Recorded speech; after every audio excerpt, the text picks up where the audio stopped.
Welcome everybody. My name is Melissa Brayden and I am your moderator for today's panel, which is entitled Eye of the Beholder. And we will be discussing the reader-author relationship with my panelists and all that it entails. Before we jump in and get started, I'm just going to ask the panelists to give us a couple of sentences about who they are and what they do, nothing too formal. And I'm going to kick it to Georgia first. Take it away. Hi, everybody. Thanks so much for joining us on your Sunday. My name is Georgia Beers.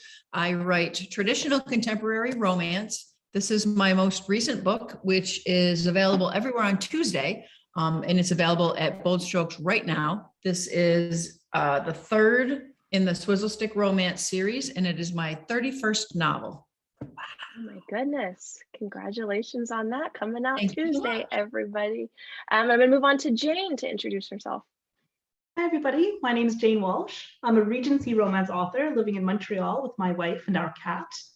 I've studied both history and costume design, albeit many years ago at this point. And I love working on my novels in my spare time away from my day job. My third book, Her Duchess to Desire, came out last month in March. Awesome. So it's already out. You can grab that one. Next, I'll move to Felice to introduce himself. Hi, I write Felice Picano here. Nice to see all of you. And some of you from earlier bookathons also. I write all kinds of books. Most recently, I've been writing two different series, one of which is a sci-fi trilogy set in the future in a technological matriarchy. Published, it's called City on a Star, and the second volume has come out, and the third is about to come out later this year. And the second is a two-book series. This is volume 2, Pursued, just published now. The first one was Pursuit, a Victorian entertainment, and that was published last year. And the two books fit together. And these are Victorian novels. I'm not quite sure how to characterize them. Gothic, sexual liberation, I don't know, we'll see. I like the sound of that already, guys. All right, so book 2 coming at you. Next, I'm going to move to Lauren, Melissa, or LM, as I might refer to you on and off. Take it away and introduce yourself. Hey all, I'm Lauren Melissa Ellzey. I live in New York City with my partner, cat and dog. In my non-writing, fiction writing life, I am actually an autistic self-advocate, and I do a lot of writing in that field. But my debut novel came out in February. It's called Boy at the Window, and it's a young adult queer coming of age book that really touches on some deep mental health conditions and a little bit of fantasy. I love it. Congratulations on your debut. We'll have to definitely check that book out. Welcome. And then last but certainly not least, Meredith, if you'll introduce yourself. Hi, everybody. I'm Meredith Doench, and I mostly write crime thrillers. My latest one is Whereabouts Unknown. It came out last month, March 15th. And in my non-writing life, I teach English at the University of Dayton in Ohio. Awesome. So we have an English teacher in our midst as well as a crime novelist. So happy to have you guys here. I'm going to go ahead and get us started. But just before we do, I just want to remind you guys of a few things. I don't know about you, but if you're a shopper, I have fantastic news for you because there is a sale that today I believe is the last day for it, but the authors who are participating in the bookathon at Bold Strokes, there's a 20% off sale on select titles, so don't let that get away from you. You want to scurry out and get those books for a little bit cheaper than you could usually find them. Today, I am a very nosy moderator. I've come with questions for the panelists and things that I am dying to ask them, but I encourage you to ask questions as well, because as always, we love for these sessions to be interactive. At the bottom of your screen, if you're not familiar with Zoom, you'll see a little button that says Q&A. That's where I'm going to kind of keep my eye for questions rather than the chat bar, because once you type it and it flies past me, I may never see it again, which is so sad. So make sure it goes in that Q&A box. And like I said, please feel free to use the chat bar as we are talking. amongst ourselves, and we'll have a very interactive session. Now, I want to get us started because our readers are very important. And there was a quote that I had in the back of my mind, and I couldn't quite remember who said it, so I had to scour the internet and find out. But it is, a reader lives 1,000 lives before he dies, but the man who never reads lives only one. And that came from George R.R. Martin. But it is an interesting quote to think about, because when you lose yourself in a book, you can live so many different journeys and fantasies over and over and over again. And so without readers, what are writers? So that brings me to my first question for the panelists, which is, I remember when I first started writing, one of the things I was so surprised about is I knew that the readers would be out there. I did not realize that I would hear from them. And so when they reached out to me, I was a little caught off guard. And I wanted to toss that question to you in terms of your relationship with your readers. What's something that was surprising to you? And Meredith, I'll go to you first to answer. Yeah, that was a real shock to me too. I didn't really think I would hear from readers. It was a real shock too when I started seeing like reviews going up like on Amazon and on Goodreads. I was like, oh my gosh, people are reading my book. Like it was crazy. But yeah, like I did not expect to hear directly from them like through social media, but it was also so awesome to hear, like, you know, comments that people were making to me, people asking questions that they had about the book, questions about characters, questions about what might come next. It was really wonderful. So I've had quite a bit of interaction, I would say. I mean, I don't know, I don't like, and just judging from the other writers that I've had probably equal amount, but I know that there are some writers who are really engaged with their readers. I try to be as much as possible, but yeah, I think it's really fun. It's really great. Yeah, but it was cool. Shocking. I didn't expect it. Right, I identify. Georgia, what's something that surprised you about your readers? I think because I started in fan fiction, I expected when my first book came out that I would probably hear from the fanfic readers that I already knew, that I had already interacted with. It was when I started hearing from complete strangers that I was a little bit blown away. Like Meredith said, I was like not expecting that at all. And then when you find readers talking about your book, like readers having a conversation about your work that you're not a part of, is kind of surreal. Like Goodreads, you know, you can go and see what it's just the whole idea that strangers are reading my work is still to this day something that is a little mind-boggling for me, even after I've been doing this for so long. 31 books later. Yeah, it's still something that I get a little giddy about, and it makes me a little nervous in a good way. So it's amazing. Readers are amazing. And Felice, you've also had quite the career. What's something that surprised you about your readership? So I've had a lot of contact with my readers. I was one of the first gay novelists, 1979. Dill paperbacks all over the country, all over the world. Yeah. So I've gotten a lot of fan mail, and I also like to do as much as possible to go out and do readings and appearances and events and contact my readers directly. And I found that very, very useful, even though it takes time and sometimes expense. Generally, after I've done a little book tour, even a big one, my publishers will say, wow, we've sold a lot of books as a result of that. So if any of you are wondering, and if you ladies are wondering, it does work, and it gives you a certain connection with the readers. What astonished me is something that Georgia Beer said, which is the responsibility that you have. As I said, some of my books go way back, some of them have been bestsellers.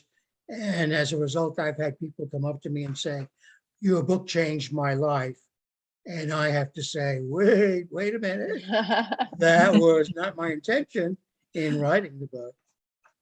Yeah, I would say that would be pretty surprising as well. Jane, I'm going to go to you next. What's something that surprised you? One of the things that surprised me was that there's such a robust readership that are coming from like libraries. And that's something that I didn't really think my books would be in a library.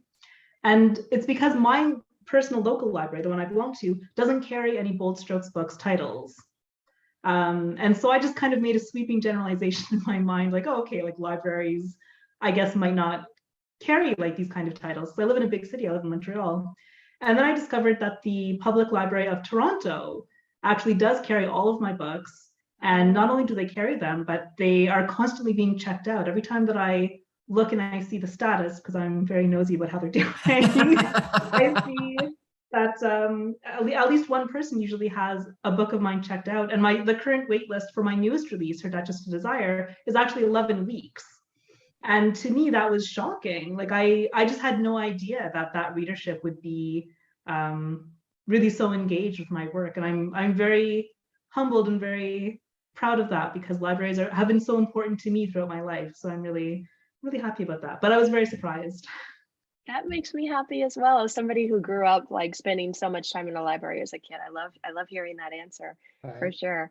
And then LM, I know you're on your debut and it's still early, but what would you say was surprising or is surprising? Similar to Georgia, I had like a presence, but not fan fiction presence. Like I said, I'm an autistic self-advocate, and so I'm on social media a lot.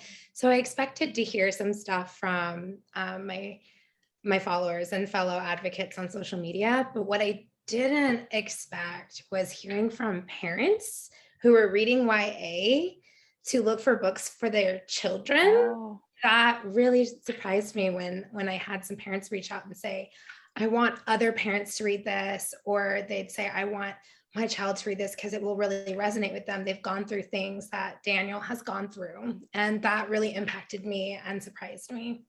That's awesome. Oh, yeah, that is a whole interesting component that I think, I'm not a YA writer, but I think that would surprise me as well to find out that the parents were in the realm and checking out the books first. How interesting. All right, I'm gonna move on here. And I know once that first book gets out and you start thinking about book 2 or more that you're gonna write, and you're aware that the readership is out there, maybe they've reached out to you, you've had some interaction, and you know that they are going to talk back. Do you find that what you write is influenced by what you hope they will like? In other words, do you choose a plot that you think your readership will enjoy, or do you try to shut that little voice off and just write what you would like to write for yourself? Georgia, what about you? Well, I honestly think it makes a little bit of a difference if writing is your full-time gig, as it is for me. I write to pay the bills.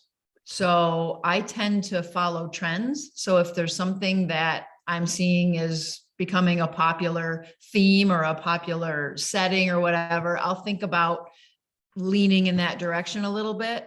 I don't know that I don't think I'm a person who writes just for me. I've been doing this long enough to be aware that the audience expects certain things out of the book when they pick it up. So I try to, I don't know quite how to verbalize this, because words, it's not like I write for a living. Words are hard. Okay. Words are hard. I think I am aware of what my readers expect. I don't necessarily feel like I write to my readers, but I know if I'm starting to veer in a direction that they're not going to like. And I will pull myself back, or I'll talk to you, Melissa, or my editor or somebody and be like, what do you think about this? And I'll either backpedal or I'll push through. I've had a couple of times when I've kind of followed, and I think this is a question you're going to get to in a little bit, Melissa. I have listened to some suggestions from readers and I've taken them. Yeah, we are going to get into that for sure. Yeah, but it doesn't happen often because I'm pretty aware of what I'm writing. Okay. All right. So you're aware of them, but you're not going to send them off a cliff. Got it. Correct. Felice, do your readers influence what you write or what they're going to like or not like? Well, it's interesting. I write, like Georgia, I write pretty much what I plan to write anyway.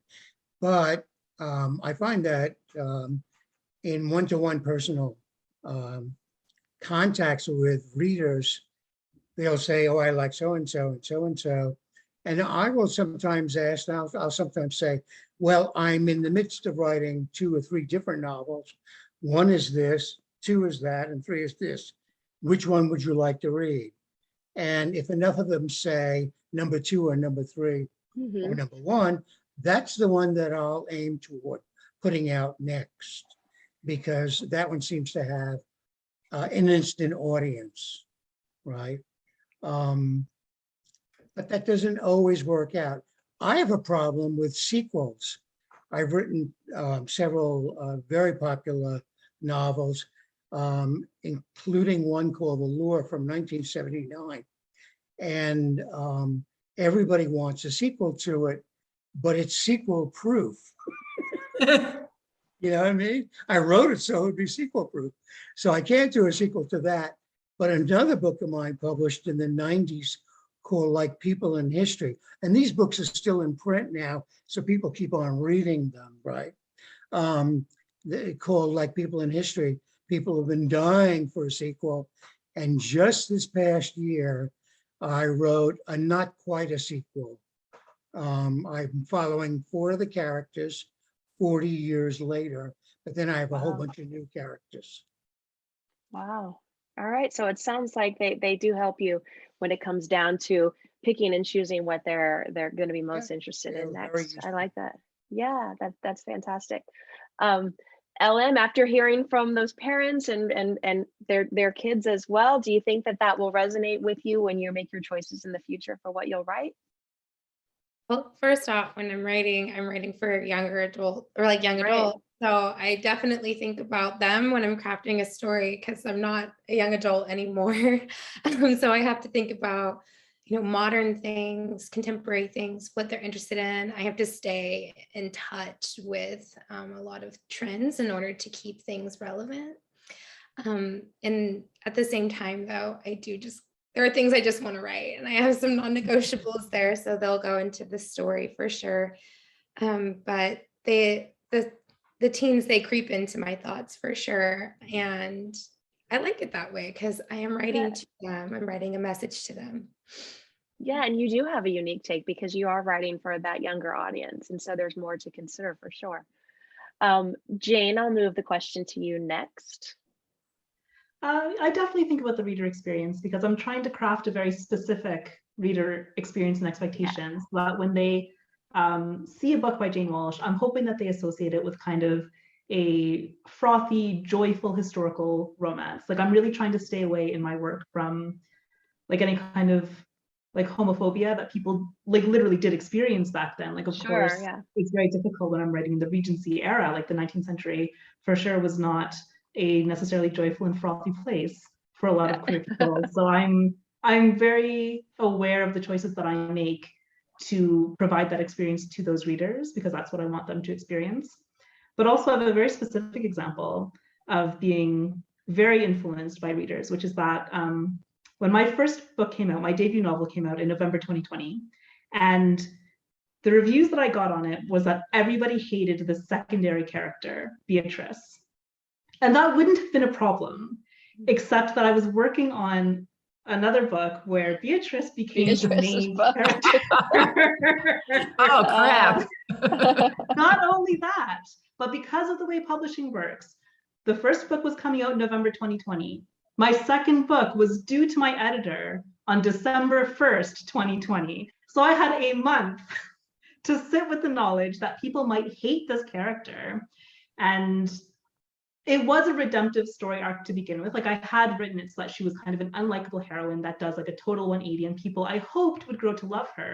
But I was so worried that people were going to pick it up, see like, oh my gosh, it's Beatrice. Same old girl. Like, I didn't want them to like throw the book across the wall and not even try it when they read the sample that like kind of available at the web store. So I really tried to soften her in the beginning. Like, I even added another character to make her a bit more kind of relatable and more likable in comparison. So I really took like the reader expectation and I used it very, very specifically on how to like rewrote kind of that book.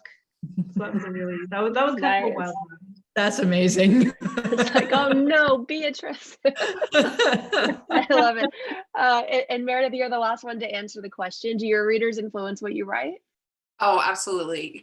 Mostly because mystery readers they really can be very picky. Like they want a really hard puzzle to solve.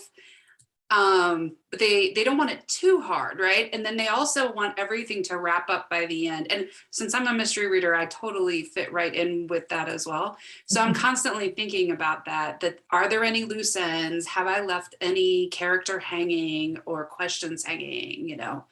But yeah, I've definitely, I'm constantly thinking about what the reader wants out of a mystery, for sure. Yeah, you do have a tall order in front of you.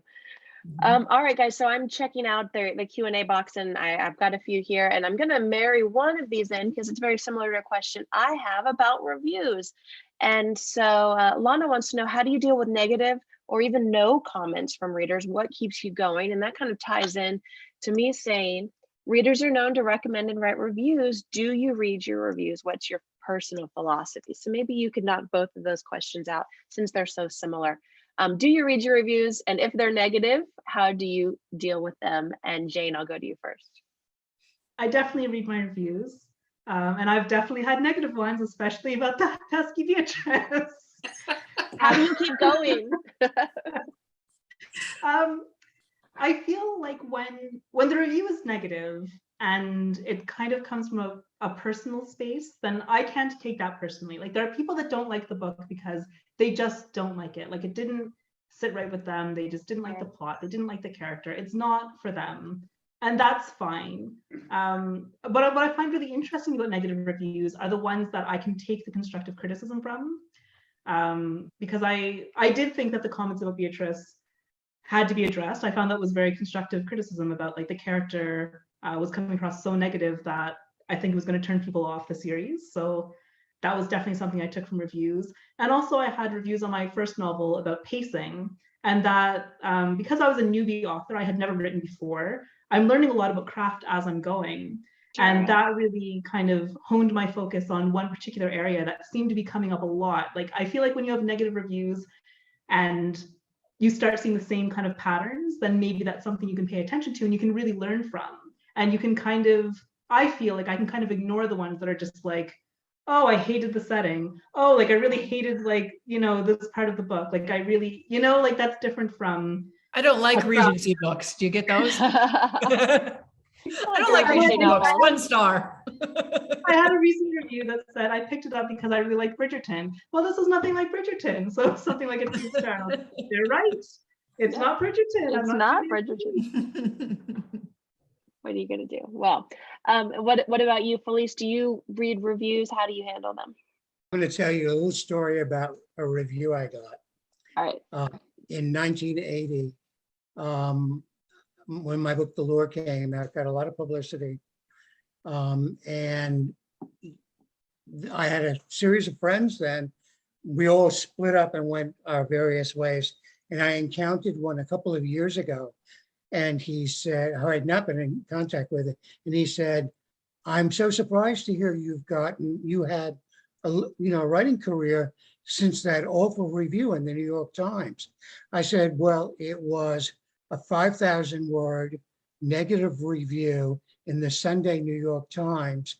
And directly after that, my book went into a second printing and was picked up by a book club to be the first gay book ever at the Book of the Month Club. So sometimes reviews make no difference whatsoever. And sometimes just the fact that where it was reviewed rather than what the review was makes the bigger difference, you know. But I've also gotten reviews where I remember when my partner was still alive, he would say, look at this review. And I'd look at it and I'd say, he hates my hair, he hates my shirt. It's everything. There's nothing you could do, right? That's the way I take them now. Yeah, I think there's something to be said for sometimes those scathing reviews wind up selling you more books than anything else would. So something to keep in mind. LM, do you read the reviews? What do you think? I do. I read all the reviews. I think what's really interesting about the reviews, which I do really appreciate constructive criticism. It almost feels like I get to opt into a writer's workshop by just reading the reviews and thinking about what I'm writing and how I can improve, and also getting encouragement. what I find really interesting about it is a lot of teens don't write reviews. So a lot of my reviews come from adults, and sometimes I hear things like, I don't normally read YA, or like, and I'm like, well, I want to also hear from the teens, and they'll mostly reach out via social media. Yeah. So it's interesting trying to find reviews from the audience that I'm writing for sometimes.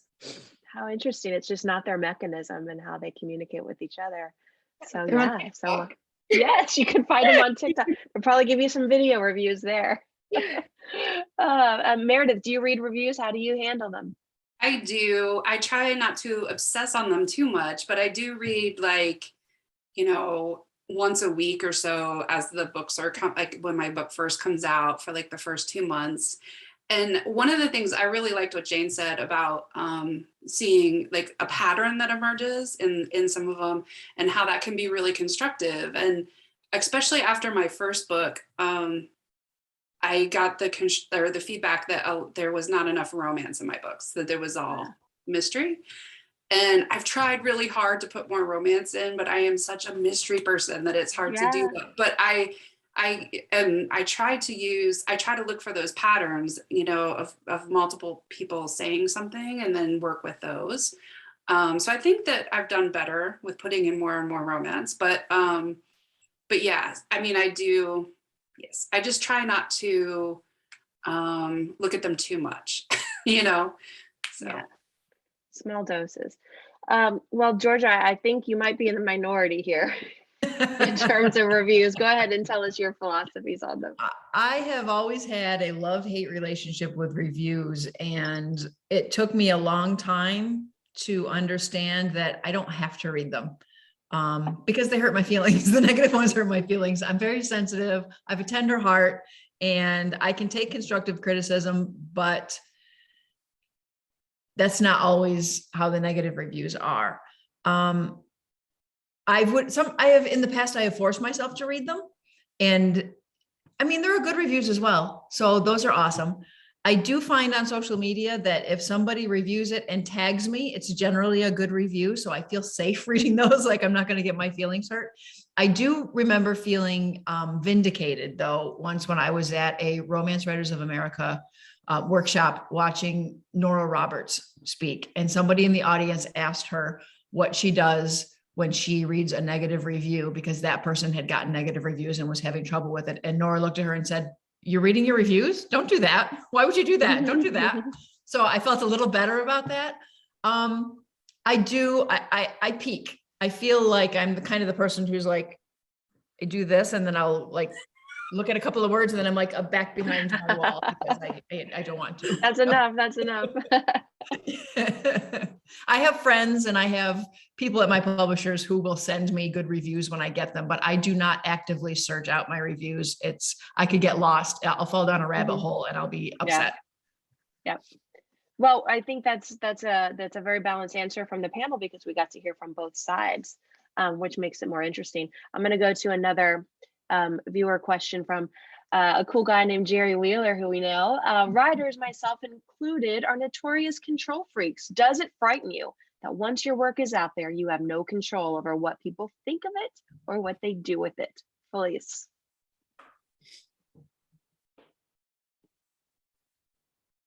I'm going to address this a little bit. I don't know how it is with women readers, but with gay male readers, some of them are 55, 60 years old and just discovering gay books. And it's so amazing. They will come up to you and they will say, "Gee, I read your book. I was astounded. It was a gay book and it was literature. How could that possibly happen? I never thought it was possible." So I keep in mind the fact that readers are constantly evolving at different speeds around what we're writing. And I keep that in mind when I'm writing. Yeah, very helpful.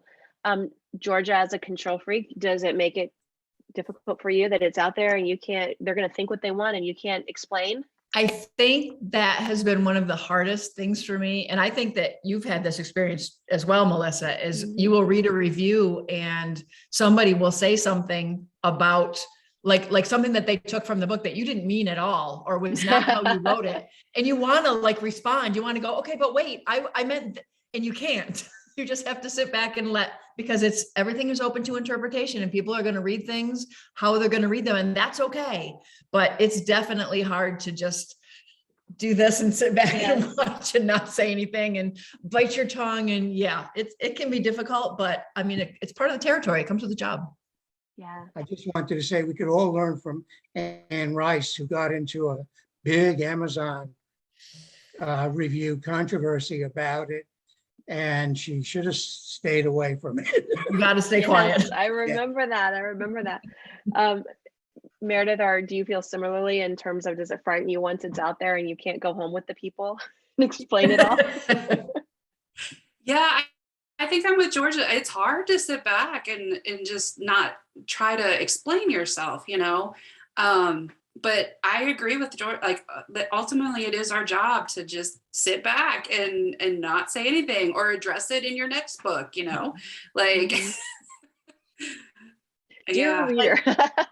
I think to piggyback on what Felice said, I think that there have been times when I've been like looking through something and I see a review of somebody's book, and then I see the author respond, and my immediate reaction is, oh, Yeah. No, you did it. You responded. No, Yeah. back away. Lauren, Melissa, what about you? Is it hard for you to let go and not be able to control how your work is absorbed? It's not so hard. I didn't even really consider it a possibility that I could respond before. So you were prepared. Yeah. Don't do it. Yeah, so I'm glad I never thought to do it, and now I know not to do it. No. Learning from y'all here. But honestly, I do find that I do wonder, like, oh, I hope that they understand, or I hope they receive this in this certain way. But I honestly almost just want to figure out, did they? Did I succeed? And if they say no, then I'm like, I am the same way. I'm just thinking, okay, how can I address that differently in the next story? Yeah. Maybe because I spend so much time on social media, I'm just kind of used to the intensity that can occur. And I found, honestly, most reviewers, even the reviewers who aren't leaving the nicest thoughts, say it very kindly. So if they're a good reviewer. Hopefully. Jane, I'm going to imagine just from some of your earlier answers that you wish you could have explained to those people that Beatrice was actually just a kind soul on a journey. Yes? Actually, no. Like, no, you want them to take what they will. Okay, that's fair. I do. I like the fact that once a book is out there, that it has a life of its own, and that people interact with it on their own. And I don't know, like, I like that people can just experience it like as its own kind of thing, especially because I really like, I guess it's hard for me to explain, but I like when situations arise that make me feel like a real author, you know? That'll do it. When a book is out there and is generating some kind of discussion or reviews or whatever, like that's something that other people are engaging with, something I wrote. I don't know these people, and the fact that they're engaging with it, like, is really, I don't know, like, that makes me feel like, oh, like I'm a real author with something that's out there, like, that other people are engaging with. And I think that's, I don't know, I don't worry about it after the book is published. Good. I'm going to take a page from your book, no pun intended, but that's probably the way to be. I do have a new question from us, and it ties into one that I have as well, which is an anonymous attendee has asked, what is the best way to interact with you as readers? How can those of us as readers interact with you in a way that's helpful and not creepy? In other words, if someone wants to reach out to you, how would you encourage them to do so? Meredith. Well, I have on my website, I have a place that welcomes comments, and it allows, in the box, it allows you to type as much as you want. So it's not limiting you to just like one line. And I found that has been really helpful with people who wanted to send me their thoughts or their reactions to a character or to a book. That's been really, really helpful. And then it also gives me their email address so I can send them back, you know. So I would definitely say that, but I'm also someone who's open to receiving like direct messages on social media. I'm not really, I mean, unless the person is incredibly aggressive with, with the way that their tone or the way they're writing this direct message, most of the time I'm fine with corresponding with people through social media like that as well too. All right, good answer. Lauren, Melissa, how can they contact you, or should they? What would you like to say about that? Social media is the number one way anyone can get in contact with me. Even my family, they're sending me a DM than sending me a text message. But yeah, so social media, direct messages, but also through email as well. On my website, I have a place where people can contact me. And reach out in that way. And then also on Goodreads, I have it open for people to ask me questions there, and I can respond to them through my Goodreads account. Okay. Felice, how should readers contact you if they should choose to? Oh, you're on. And Facebook and LinkedIn are very important. But on my website, I have contact Felice, and they can write as much as possible. And I get a lot of contacts that way. And I try to stay open to, various points of view and what people have to say. And sometimes it's very interesting. You have no idea who's actually reading your books until they tell you, Right? which is really, really very interesting. And I once got a piece of fan mail from Arthur C. Clarke, believe it or not, the author of 2001 and all of those books, who said to me, I read your book, your gay novel, so-and-so. I came out in the novel, and he told me the title of the novel, and he said, and nobody noticed it. Oh, goodness. All right. I wrote back and I said, I didn't notice it either. I didn't know see that. That's great. So you never know. But I also think one-on-one contact is the best in an organized situation like a reading, a conference, or an event. Yeah, that FaceTime is great, and especially in the face of COVID when we're all coming back out again into the world, It's nice to see faces for sure. Jane, what's your preference for a reader who would like to say hello? I would probably be most reachable on Twitter. Like, you can find me there at Jane Walsh Writes. And I'm pretty open to DMs or people just contacting me. I believe also on the Bold Strokes site, there's if you go to my author profile there, there's a contact where they can email me as well. Awesome. And lastly, Georgia, carrier pigeon, what's your preference? That works. I'm pretty much all over social media. I have a website. I know not a whole ton of people email that much anymore, but I have email. I'm on Twitter. I'm on Facebook. I'm on Instagram. And as Jane said, I'm pretty open to DMs. That's fine. Yeah, there really is just so many places to contact people now on every social media platform, and then the DMs within the social media platform. So it's nice to kind of hear where your personal preference is if you have a reader out there who's searching specifically for you. And let's move on to a new question. I like this one. Are you a reader yourself? And it's so hard when you're on a panel and someone says, choose a favorite, because then you're on the spot and, it's like, choosing among your children.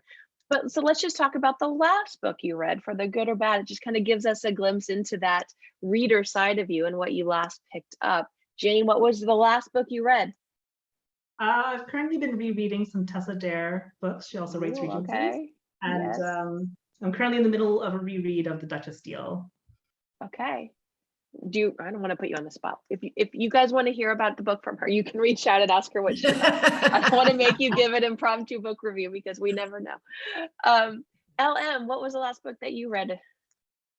I read Icebreaker by A.L. Graziati, which is a YA gay love story about hockey players. And it came out like 1 month before my story, which was a YA gay love story about cross-country runners. But I've got to read this. So I picked it up at the library and I read it. It was pretty good. Perfect. Felice, what's the last book for you? I'm one of those terrible people who read 2 or 3 books at the same time.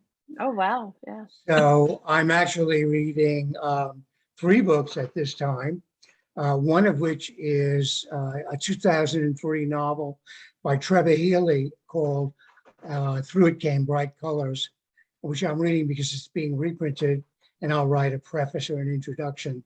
I'm also reading, hold on to your hats, folks. I'm reading an 1814 novel by Sir Walter Scott called Waverley. And the main reason is I never read it before. And I remember as a kid reading classic comic books of all the big novels. I don't know if they're still available, of all the big novels. And I would ace my book reports using those. But I never read Sir Walter Scott before. All right. And I notice in the chat, we're having people chime in about the books and about titles they're familiar with. So definitely take a look over there. We got some love for Sir Walter Scott happening. Georgia, are you reading Sir Walter Scott currently or a different book? I'm currently not. That would have been a coincidence. I should have said yes. If I knew another one of his off the top of my head, I'd been like, and I'm reading.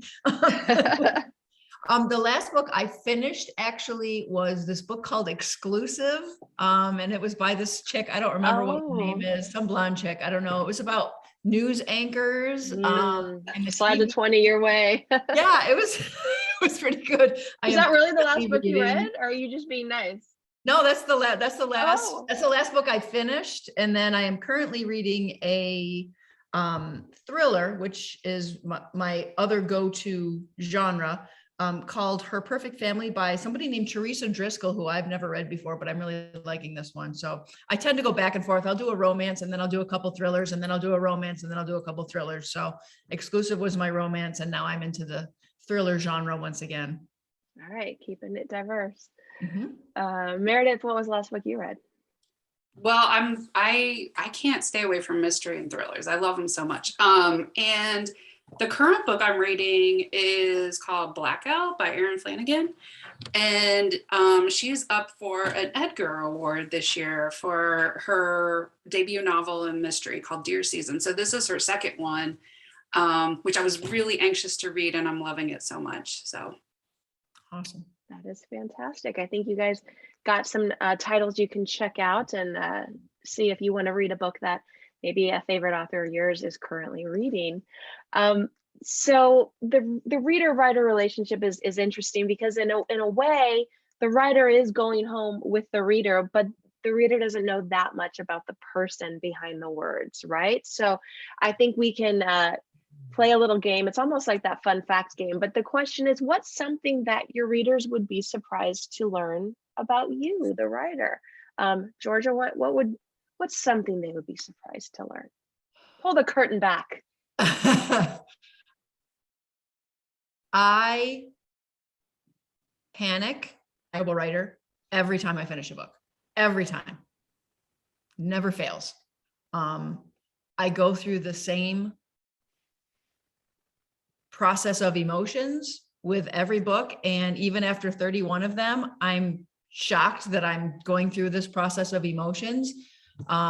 Usually I write the book and halfway through, I think it's the worst thing I've ever written. And by the time I finish it, I think, okay, it's all right, it's fine. There's always, and I talk to you every day, there's always some point in every book where I think this is the worst piece of crap I have ever written in my life.